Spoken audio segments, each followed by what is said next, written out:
Yohanes 15:26-27. Yohanes 15:26-27. Ketika penasihat datang, yang akan saya utus dari Bapa, roh kebenaran yang keluar dari Bapa, dia akan bersaksi tentang saya. Dan kamu juga harus bersaksi, karena kamu telah bersamaku sejak awal. Komentar, perannya dalam penginjilan Yohanes 16:8. Ketika dia datang, dia akan menginsafkan dunia akan kesalahan dosa, kebenaran dan penghakiman. Kisah Para Rasul 1:8. Tetapi kamu akan menerima kuasa, kalau Roh Kudus turun ke atas kamu, dan kamu akan menjadi saksiku di Yerusalem, dan di seluruh Yudea dan Samaria, dan sampai ke ujung bumi. Wahyu pukul 22:17. Roh dan mempelai berkata, "Mari." Dan siapapun yang mendengar berkata, "Ayo." Siapa yang haus, ayo, dan siapapun yang mau, biarkan dia menerima air kehidupan dengan cuma-cuma. Anda tidak pernah sendirian dalam penginjilan.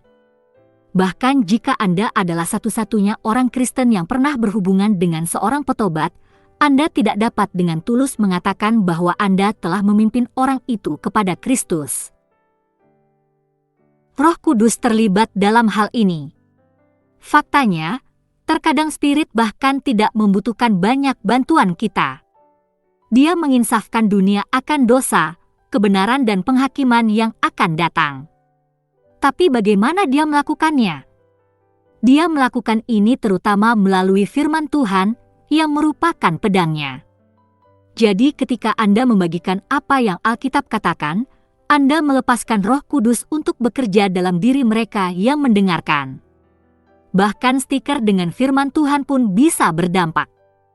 Penginjilan terjadi ketika baik roh maupun mempelai, mereka yang lahir dari Allah, mengundang orang lain untuk menerima pemberian cuma-cuma berupa air kehidupan.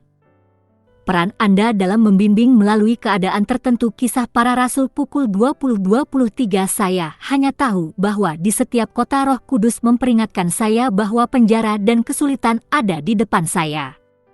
Roh secara khusus terlibat dalam membimbing mereka yang terlibat dalam pelayanan sesuai dengan kehendak Allah. Bimbingan seperti itu dapat diperoleh atau disimpulkan dari Alkitab atau melalui pengalaman. Tetapi perhatikan bahwa terkadang, seperti dalam kasus ini mungkin tidak hanya melibatkan informasi tentang apa yang harus dilakukan dan kemana harus pergi.